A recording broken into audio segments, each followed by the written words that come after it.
औरकज़ई हमले में मुलव्वस दहशतगर्दों के खिलाफ सिलसिलावार जवाबी ऑपरेशन जारी। ISPR के मुताबिक इंटेलिजेंस की बुनियाद पर ज़ेरा औरकज़ई के इलाके जमाल माया में ऑपरेशन किया गया। फायरिंग के तबादले में भारतीय हिमायत याफ्ता 30 खवारिज को हलाक कर दिया गया। ISPR का कहना है कि कामयाब ऑपरेशन में दहशतगर्दों के मरकजी सहूलतकारों को अंजाम तक पहुँचाया गया। औरकज़ई में 7 अक्टूबर को बहादुर ऑफिसर्स ने जाम शहादत नोश किया था। लेफ्टिनेंट कर्नल जुनेद तारिक और मेजर तैयब राहत समेत बहादुर अफसरान शहीद हुए थे। DG ISPR आज दोपहर 2:30 बजे कोर हेडक्वार्टर्स पेशावर में प्रेस कॉन्फ्रेंस करेंगे।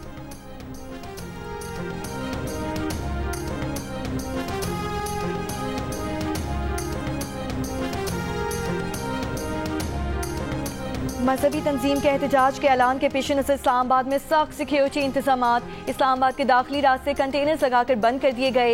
शहरियों को आमदोरफ्त में शदीद मसाइल का सामना। इस्लामाबाद में मोबाइल डेटा सर्विस भी बंद। वजारत दाखिला ने PTA को मोबाइल इंटरनेट सर्विस का हुक्म सानी बंद रखने की हिदायत की थी। रावलपिंडी के बेशतर निजी तालीमी इदारों में छुट्टी दे दी गई है। महकमा दाखिला पंजाब ने अमन अमान कायम रखने के लिए दफ़ा 144 के तहत सूबे में 10 रोज़ के लिए असलहे की नुमाइश और अवामी इज्तिमात पर पाबंदी लगा दी। लाहौर में तमाम सरकारी और निजी स्कूलों में फौरी तौर पर छुट्टी दे दी गई।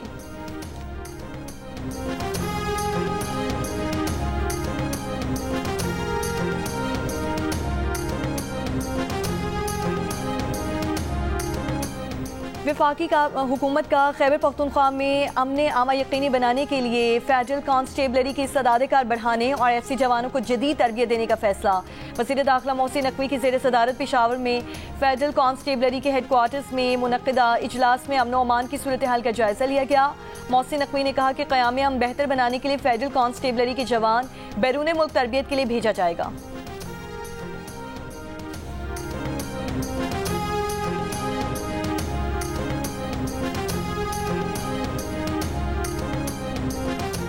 हुकूमत ने IMF की शर्त पर वजारतों पर डिपार्टमेंटल डेवलपमेंट वर्किंग पार्टी के जरिए तरक्याती मनसूबों की मंजूरी पर पाबंदी आयद कर दी।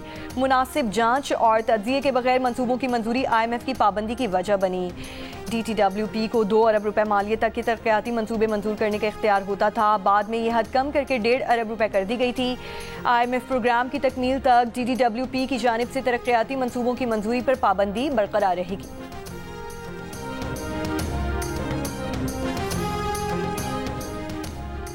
स्पीकर सरदार अयाज सादिक की ज़ेर सदारत कौमी असम्बली का इजलास। स्पीकर कौमी असम्बली अयाज सादिक ने कहा कि फ़लस्तीनी अमन मुआहिदे पर जश्न मना रहे हैं और कुछ लोग यहाँ अमन मुआहिदे पर एतराज़ कर रहे हैं।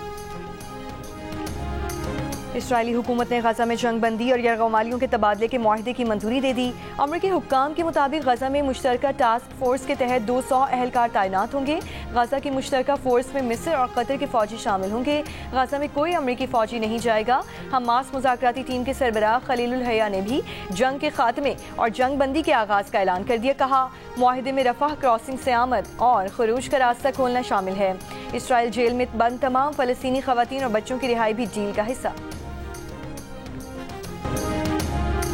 गजा जंगबंदी मुआहिदे के पहले मरहले पर दस्तखत होने के बाद गजा में मुकीम फ़लस्तीनी और इसराइली यरगमालियों के अहल खाना में खुशी की लहर। मुआहिदे की खबर सुनने के बाद गजा के सिविल डिफेंस और एम्बुलेंस सरकार ने सजदा शुक्र अदा किया। बच्चों ने भी खुशी से तालियां बजाईं, अल्लाह अकबर के नारे लगाए। इसराइली यरगमालियों के अहल खाना ने एक दूसरे को गले लगाकर मुबारकबाद दी।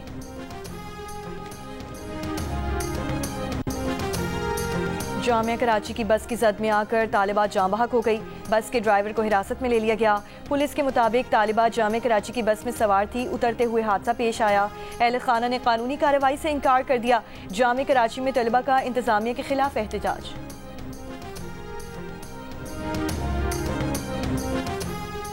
वज़ीर दाखिला सिंध ज़ियाउल हसन अंजार का कहना है कि कराची में भत्ताखोरी में मुलव्वस 4 अफराद मुकाबले में मारे गए। 3 मुल्जिमान को जख्मी हालत में गिरफ्तार किया गया। कराची में भत्ताखोरी का मामला संजीदा मामला है।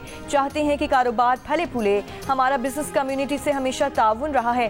कुछ ताजरों को भत्ता ना देने पर धमकियां आई हैं।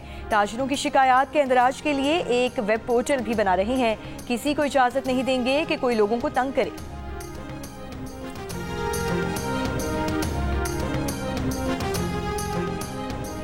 बनू में बका खेल की हुदूद से 3 अफराद की लाशें मिली हैं। पुलिस के मुताबिक तीनों अफराद को 2 रोज़ कबल पीपल बाजार से अगवा किया गया था। तीनों अफराद का ताल्लुक मकामी फलाही तंजीम से है।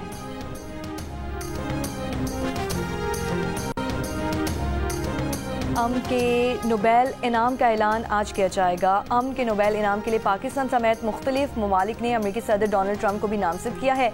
नोबेल इनाम किसको दिया जाएगा और इसका फैसला नोबेल कमेटी इस हफ्ते के आगाज में कर चुकी है। फैसलाबाद के इलाके मदीना टाउन में मुलाजमा पर मियाँ बीवी का मुबैना तशद्दुद। मुलाजमा की वालिदा की मुद्दत में मुकदमा दर्ज, मियाँ बीवी गिरफ्तार। वालिदा का कहना है कि तशद्दुद से बेटी का दांत टूट गया जबकि चेहरा भी जख्मी है।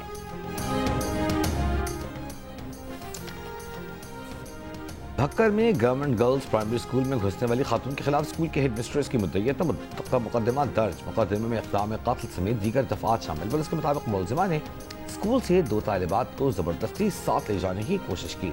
असातिज़ा की जानिब से रोकने की कोशिश पर खातून ने उन पर स्प्रे कर दिया, जिससे असातिज़ा और तालिबात की हालत गैर हो गई।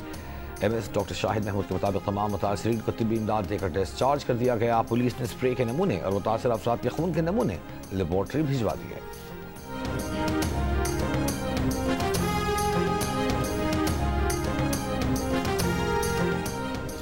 शकरगढ़ के कई इलाकों में बंदर घुस आए। शहरियों के मुताबिक बंदर बच्चों से चीजें छीन कर ले जाते हैं, जिससे बच्चे खौफ का शिकार हैं। बंदरों को पकड़ने के लिए महकमा वाइल्ड लाइफ और रेस्क्यू की कोशिश जारी है।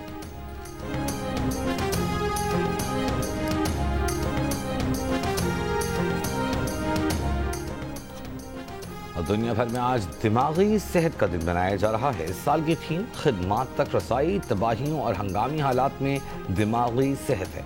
इस दिन का मकसद दुनिया भर में दिमागी सेहत के मसाइल और उनके हल की कोशिशों का शऊर उजागर करना है।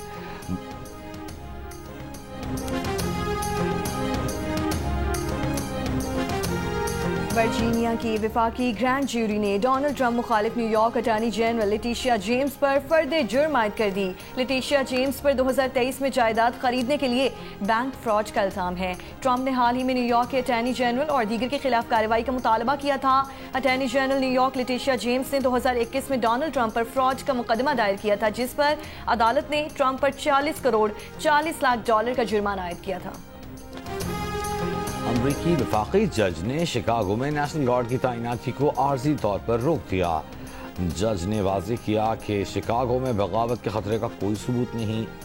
अमरीकी सदर ट्रंप की जानिब से शिकागो में नेशनल गार्ड की तैनाती की राह में बड़ी रुकावट हायल हो गई।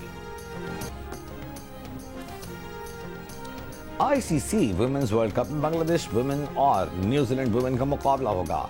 पाकिस्तान अपना अगला मैच इंग्लैंड के खिलाफ 15 अक्टूबर को खेलेगा। पाकिस्तान वुमेन्स इवेंट में अब तक कोई कामयाबी हासिल नहीं कर सकी।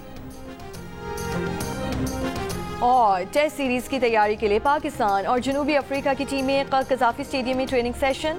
ज़राए के मुताबिक पाकिस्तान टीम मैनेजमेंट का पहले टेस्ट में 2 रेगुलर फास्ट बॉलर्स और 2 स्पिनर्स के साथ जाने पर गौर। पहला टेस्ट 12 अक्टूबर से लाहौर में खेला जाएगा।